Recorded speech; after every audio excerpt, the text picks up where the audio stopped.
Welcome to Radha kitchens. நம்ம இன்றைக்கி என்ன பார்க்க போகிறோன்னா, கொண்டக்கடலையை வச்சு நம்ம இன்றைக்கி புளிக்குழம்பு செய்கிறது எப்படிங்கிறதையும், அது எப்படி மண் சட்டியில் நம்ம எப்படி செய்கிறோம், மண் சட்டி எப்படி உடம்புக்கு நல்லதுங்கிறது இப்போ நிறையா பேர்த்துக்கு தெரியாமல் இருக்குது.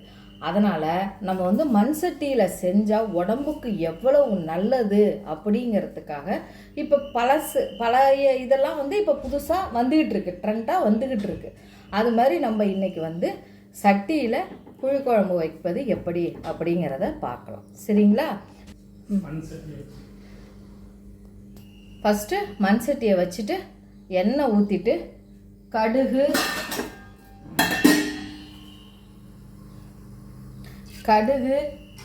சீரகம் போட்டு நல்லா பொரிஞ்சு வந்ததுக்கு அப்புறமேலு நம்ம பூண்டு கருவேப்பிலை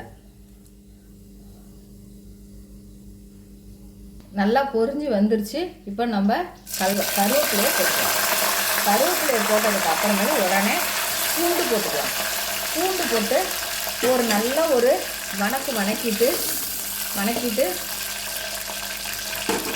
திருப்பி அந்த பூண்டு வணங்கிறதுக்குள்ளேயே நம்ம வெங்காயத்தையும் போட்டுக்கலாம். வெங்காயத்தையும் போட்டுட்டு நல்லா கொஞ்சம் ஓரளவுக்கு நல்லா வணக்கலாம். வணக்கிட்டு ஓரளவுக்கு நல்லா வணங்கிருச்சு. நம்ம இப்போ தக்காளியை போட்டுக்கலாம்.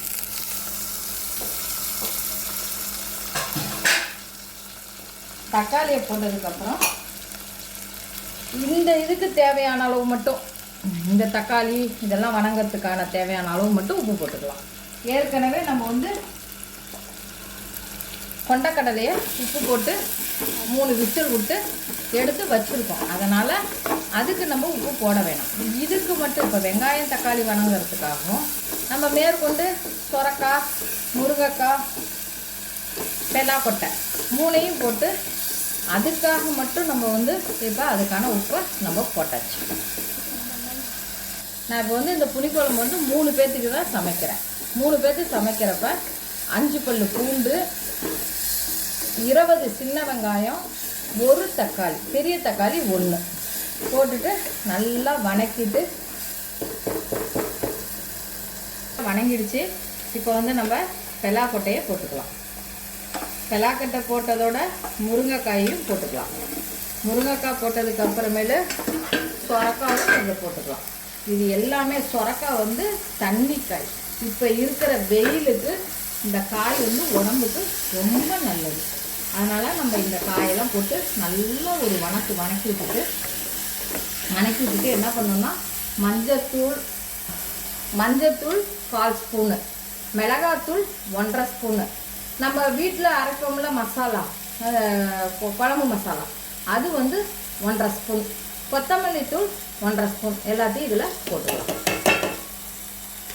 போட்டுட்டு நல்லா ஒரு வணக்கிட்டு